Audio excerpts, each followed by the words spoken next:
So they prepared, and then suddenly one of them noticed. He said, "Look, this person doesn't have a thumb. The king doesn't have a thumb." Now the history to that was that one time when this king was doing something in the kitchen, he cut his thumb off. He cut his finger. And at that time he was very, very much upset. And he asked his minister, "Why has this happened to me? Why did I cut off my thumb like this?" And the minister had told him that, "Well, whatever happens, happens for the good. So accept it." And the king was furious. "You mean me losing my thumb is something good?" He said, "Yes." And when he insisted that it was indeed good, the king became furious and he sent the minister to jail.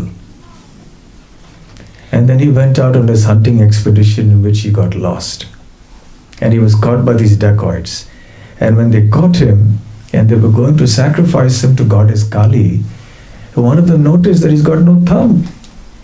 So we can't offer him in sacrifice because the person has to have all his limbs intact.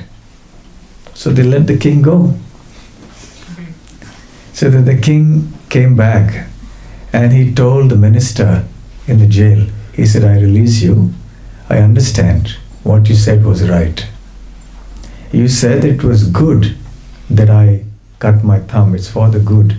And because my thumb was cut, therefore I was saved from these dacoits. So my life has been saved.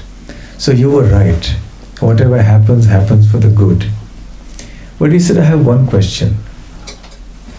It was good for me that I cut my thumb because I was saved from being killed by those dacoits. But you went to jail. Was that good for you or bad for you?" He said, "That's also good for me." "Why is that good for you?" He said, "Because if you hadn't put me in jail, I would have been with you in the hunt and they would have sacrificed me instead of you.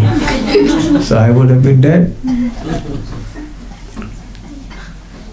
So this is how the karma works. What's good, what's bad, what's lucky, what's unlucky, this goes up and down and up and down. So therefore Krishna says, "Matra sparshas tu kaunteya shitoshna sukha dukkadaha agama payino nityastham stitikshasva bharata." My dear Arjuna, the happiness and distress and the ups and downs and the dualities of this world will come and go and come and go, like the summer and winter seasons come and go of their own accord. We don't invite the summer to come, it comes by itself. We don't invite the winter, but it comes by itself. We do not make the winter go away, it goes away by itself. Similarly with summer. Similarly, we don't invite distress, it comes. We try to send away the distress, it remains. And the distress then goes away of its own accord when the time is right. So it's just as distress comes of its own accord, goes of its own accord, happiness will also come of its own accord, according to the karma we have performed previously. So Lord Krishna wants to tell Arjuna that we shouldn't worry so much about our material happiness and distress in life. Rather, we should try to worry more about how we can get out of the cycle of birth and death, this bondage of karma. It's because we perform karma, and then that karma generates reactions, and those reactions must come to us. So when this body is destroyed at the time of death, we have many pending reactions remaining that we have not experienced yet. Either positive or negative, pleasure or pain, and they will come to us. So in order to fulfill the requirements of this natural law of action and reaction, that every action must have an opposite reaction, in order to fulfill that, we have to take birth again when this body is destroyed.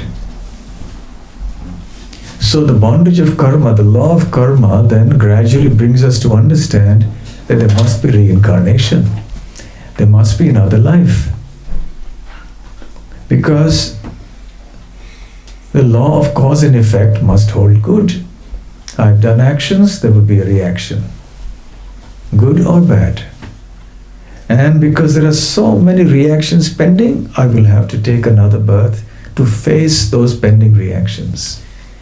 And then when I get another birth, I have to again perform karma, sometimes sin, sometimes piety.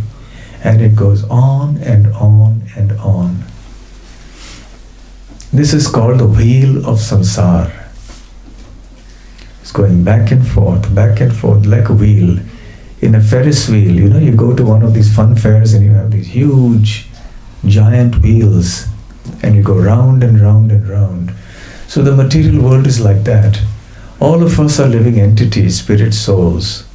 And we have got this material body. And we perform various types of karma. And then we have to get another body. And then another body, and another body, and another body. So it goes in the cycle of birth and death. Again and again, again and again. And the solution to this is to perform bhakti yoga, service to Lord Krishna. That is Sanatana Dharma, which I was referring to earlier.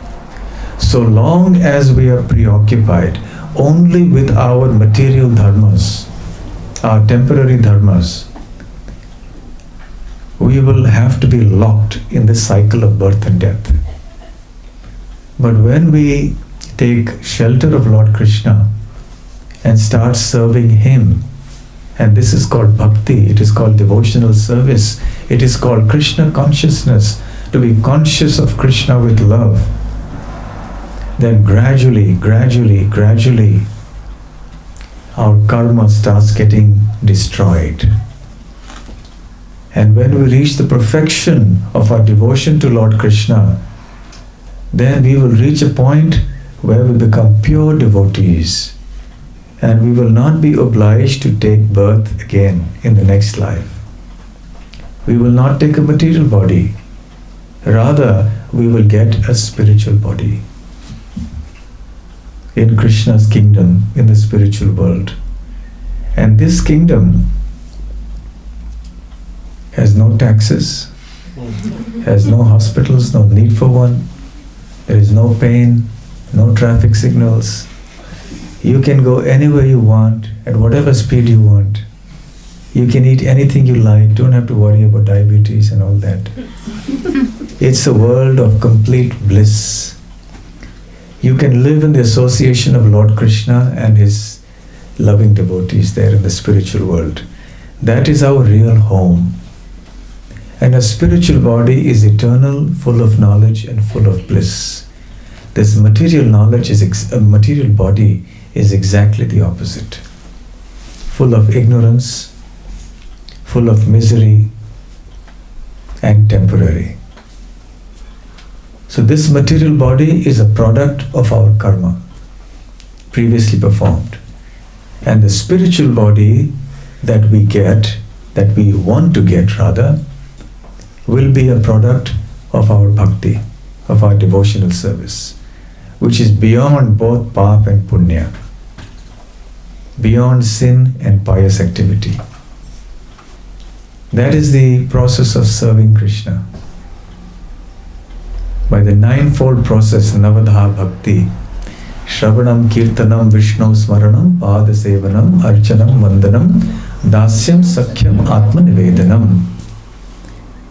So by hearing about Krishna, chanting about Krishna, remembering Him, worshipping Him, offering prayers to Him, and so on, we can actually become purified of all our karma. And we will eventually develop our spiritual body. Even as we are practicing Krishna consciousness, our spiritual body is gradually developing. Now, the spiritual body is in seed form, very tiny as the soul. The soul is an extremely tiny particle of spiritual energy. So we cannot figure out any shape or size or form to it. But when we start doing devotional service, slowly that body starts forming. To give a very crude analogy, as the child continues in the womb of the mother, his body develops. It's there in seed form from day one in the womb. But as the fetus gets nourishment from within the mother's body, then the body of the fetus grows, and eventually there is birth after 9 months. So similarly, when we come to Krishna consciousness, that's like day one in the womb. That also has a background, of course. And then we get nourished by Bhakti Devi, who is like our mother. So Bhakti Devi, when we take shelter of Bhakti Devi, she nourishes us spiritually. And then our spiritual body starts growing and growing and growing and growing and growing. Imperceptibly, we cannot understand how it happens. So Bhakti Devi happens, or the devotional service happens in the shelter of Bhakti Devi, and especially Srimati Radharani, who is the origin of all bhakti. So as we perform devotional service, then gradually the spiritual body develops, and when we are ready, when we become pure devotees, then that spiritual body fully develops. Eventually this material body will get destroyed. Then we don't have to take birth again in this world. We will go back to Krishna's kingdom. Everybody in this world is very anxious about the future. We are all preparing for the future, without exception. But our understanding of the future is limited only till death. But Bhagavad Gita tells us that we should prepare for the future after death. We should aim for a spiritual body, not just another material body in Hawaii or Bahamas. We should aim for a body that is full of bliss and happiness with Krishna in the spiritual world. We should recognize that this material world, with its entanglements and complications of karma, is only a source of distress and pain, agony and suffering. Therefore, one great saint has prayed, Punarapi jananam, punarapi maranam, punarapi janani jathare shayanam. Iha sansare bahudustare, kripaya pare pahi murare. He says, Punarapi jananam, again taking birth. Punarapi maranam, again dying. Punarapi janani jathare shayanam, after death, again sleeping in the womb of the mother for 9 months. Iha sansare bahudustare. This material world is a very miserable place, my Lord. Kripaya pare pahi murare.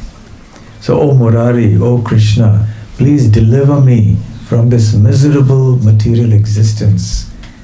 Let me come back to you in the spiritual world and be with you eternally and enjoy spiritual joy and happiness always. So this is the perfection of life. We want to be done with this law of karma business. We want to be through with it. Many people go to Switzerland.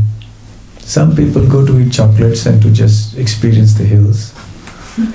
But many people go for other reasons. And to the Cayman Islands and to which are those other places? I don't know. You know, where you hide your tax and you hide your money and put in a secret bank account and no one knows and all that. So people want to be in a place where they won't have to pay tax, where they can live freely. So the ultimate perfection of that is in the spiritual world. You can be free. Real freedom exists there. So let us move towards that. That will be the real success and perfection of our life. Sanatan Goswami, whose appearance day or birthday it is today on Guru Purnima, was a great saint. a great devotee of Lord Krishna, an intimate disciple of Sri Chaitanya Mahaprabhu. And he wrote many wonderful literatures about Krishna consciousness. He explained the philosophy of Krishna consciousness in so much of detail.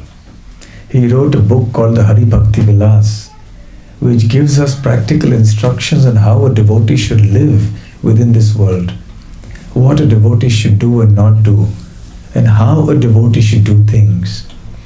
Right down to things like how we should brush our teeth, how we should answer the call of nature, how we should bathe, right from such things, elementary things, all the way up to how to worship the deity of Krishna, what to offer, what not to offer, how to offer, and about life in general as a devotee. There is so much information he has given there. He has written another book called the Brihad Bhagavatamrita, in which he describes many extraordinarily wonderful details about the spiritual world and about devotees. It's a very exciting novel of spiritual adventure. And in the second part, there is a story of a devotee called Gopakumar and his successive lives as he goes higher and higher. He's born as a cowherd in Govardhan, and then he gets the next life as a king. Then he goes on to be Indra, then he goes on to be Brahma, and goes on and on and on. And eventually comes back to Govardhan and recognizes that this is the perfection of life. To be serving Krishna, the eternal cowherd boy. So loving Krishna as a cowherd boy in Vrindavan is the highest perfection of our devotional service. When Krishna comes as Vishnu, as Narayan, in the world with 4 arms and with weapons, he kills the demons. That is an official form of Krishna. But in Vrindavan, Krishna is very informal. His activities are full of sweetness, full of the nectar of beauty and love. So therefore the residents of Vrindavan are considered the highest devotees of Krishna. So Sanatana Goswami, one of the main gurus in our sampradaya, is teaching us about the different ways of loving Krishna in the mood of the devotees of Vrindavan. So on this day of his birthday, we can offer our gratitude to him for the valuable knowledge that he has left behind for us, and for the wonderful example that he has set in his practical life. Today in Govardhan, all of Braj remembers Sanatana Goswami. Guru Purnima, people practically don't remember Vyasadeva in Braj. They will remember Sanatana Goswami because it was his birthday. And they shave their heads on this day and they do Govardhan Parikrama. So on this day of Guru Purnima, you will find the largest crowd in doing Govardhan Parikrama ever. Not even in Kartik you will find such crowds. There's literally hundreds of thousands of faithful people come all over from the villages of Braj and around from different states, out of regard and respect for Sanatana Goswami. And they do the Govardhan Parikrama. Young people, old people, children, you'll see them all walking along happily. In fact, there's no place to walk on the Parikrama. You keep bumping into each other. That's the kind of crowd on this day. And then they sometimes do it all night long, because now it's very hot in India, so they may probably do it all night long. And all night long you'll see hundreds of thousands of people going along, walking along. This is faith. And this is such a nice culture. So we should not forget it. We should not let it become lost. So we should preserve it for our own happiness in life and for the happiness of those around us whom we love, and also for the future generations to come. Hare Krishna, Hare Krishna, Krishna Krishna, Hare Hare, Hare Rama, Rama Rama, Hare Hare. So I'd like to thank Champaklata, Priya, Mataji and Suresh Bhai for having kindly hosted us this evening. And thank you to all of you for having come here to participate in this satsang program. We hope that such satsang programs happen all the year round. We should make time to come and hear Krishna conscious discourses and to chant the holy names in the company of devotees. So if it happens too often in one home, it's difficult. So it can happen in different homes on a regular basis. And this is how our life should pass. Just being with devotees, inviting them to our home, having Krishna Katha, Krishna Kirtan, and then next week somebody else's home. And ultimately, even if nobody's home, Radha Gokulananda's home is there. So we should visit regularly, take darshan, attend the classes, participate in the kirtans, do some seva, and make our life successful.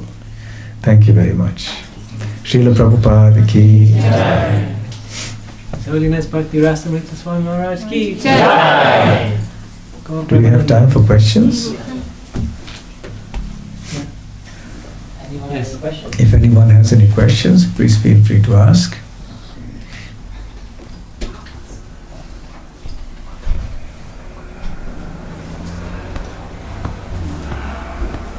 Yes. Maharaj, could you elaborate on reflection? So, Reflection?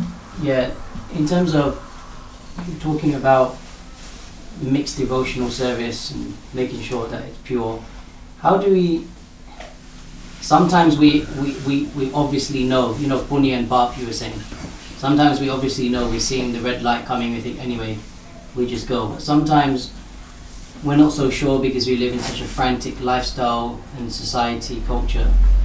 Could you speak a little bit on how, on a daily or occasional basis, we can realign and reflect properly so that we make sure our devotional service is pure and not mixed?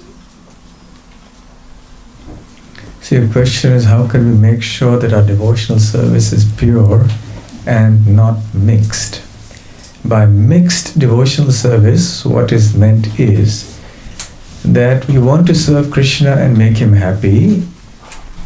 We want to serve him purely, but sometimes we also have some of our own desires to fulfill through devotional service.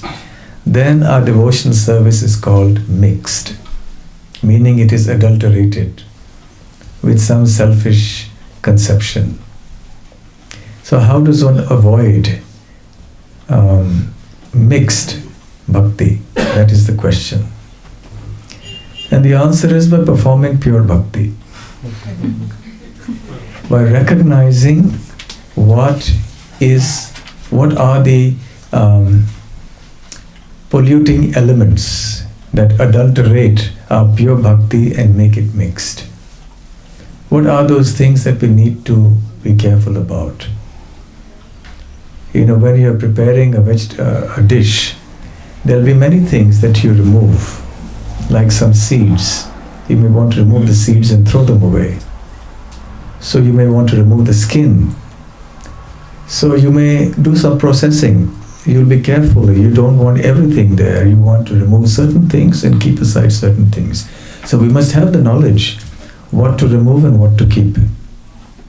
In other words, we must also know what constitutes pure desire and what constitutes an impure desire. Number one. For example, is going to the movies Pure desire or an impure desire? Impure. Impure. Impure desire. Going to the pub. I'm chanting Hare Krishna, but I may want to go to the pub. Pure desire or impure desire? Impure desire. So in some cases the answer is obvious. But in some cases the answer is not so obvious. So in such cases we need to refer to the Shastra, to the scripture. We need to refer to the devotees in case of doubt, that I have to do this. Is that okay for me to do, or will that be an example of impure devotional service? So with a proper understanding of what is pure and impure, and also associating with devotees who are striving for pure devotional service, we will be able to move from mixed devotional service to pure devotional service. Anya vilashita shunyam jnana karma dhyanavritam anukulena krishnanushilanam bhakti uttama. So pure devotional service, first class devotional service, is that which is rendered in a favorable spirit to Krishna. And it is not covered over by a fruitive mentality or by any speculative mentality. It is not contaminated by selfish desires. So that is the definition of pure devotional service. Is there any other question? Yes. Maharaj, often in the material world the doctrine of ignorance is bliss applies. Does that apply in the spiritual sense also? The question is that in the material world it is said ignorance is bliss. Does that apply in the material world also? In a very different way. Not ignorance in the sense that we understand it. For example, ignorance of Krishna as God, ignorance of ourselves as the soul, is the cause of our karmic bondage, is the cause of our suffering in this world, is the cause of us having to take one material body after another, this wheel of samsara. It is this ignorance. So by gaining transcendental knowledge from the Bhagavad Gita and Srimad Bhagavatam, we are able to go beyond this ignorance, situate ourselves in knowledge, and then become pure devotees of Krishna, and then go to Krishna's abode, to Goloka Vrindavan. In the spiritual world, there are two categories. One is the planets where Lord Vishnu, Lord Narayan presides, and the other where Lord Krishna in Goloka Vrindavan presides as the cowherd flute player. So in the section where Lord Narayan exists with four hands, there is full awareness that Narayan is God. And his devotees worship him in that spirit of awe and reverence.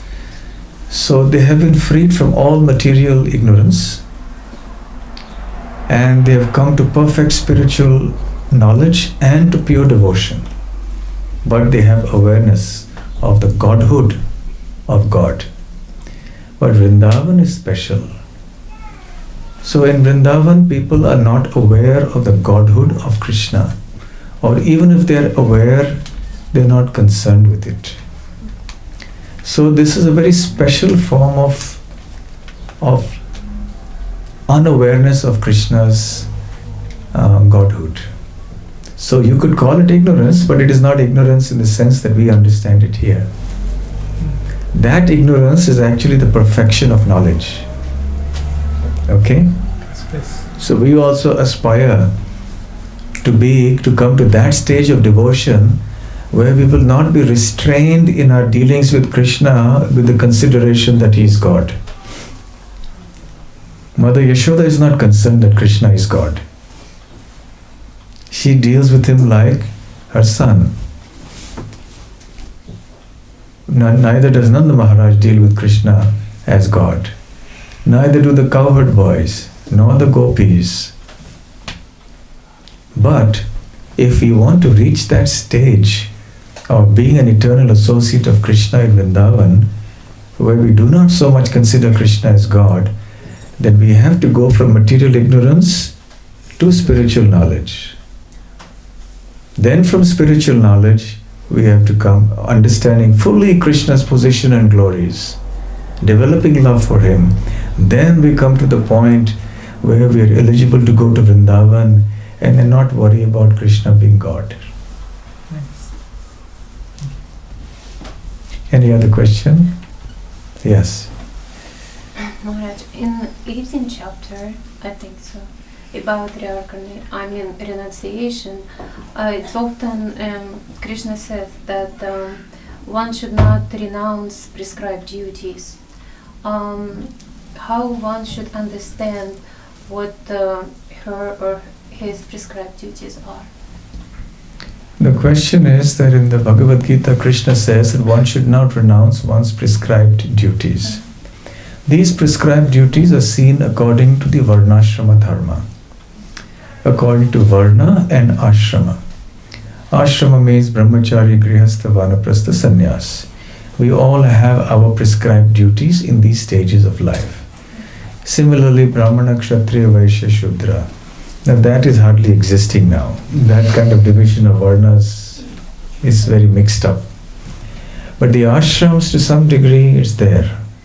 So we must do the duties of our respective ashrams carefully and cautiously. So we should not give up these prescribed duties. We should dovetail them with Krishna's service. And primarily, all the 4 ashrams have 3 prescribed duties, which are common. Dan, Yajna, Tapa. Dan means charity, Yajna means sacrifice, Tapa means austerity. So everybody has to do these 3 types of duties. But the nature of that will change. For example, a Grihastha, for a Grihastha, Dan means giving charity, not just in Krishna consciousness, giving knowledge to others, but also in terms of money, in terms of facility. But for a sannyasi, let's say, or a brahmachari who doesn't earn money, for such a person, charity means to just give the precious gift of Krishna consciousness, to share it with others. Yajna. Yajna means sacrifice. Varieties of sacrifices exist, but the highest sacrifice is the congregational chanting of the holy names of Lord Krishna. So that should be done by everybody, regardless of our ashram. Similarly, tapa, or austerity. The nature of the austerities may vary in these 4 ashrams, but everybody has to follow the basic austerities, like following the 4 regulative principles. No meeting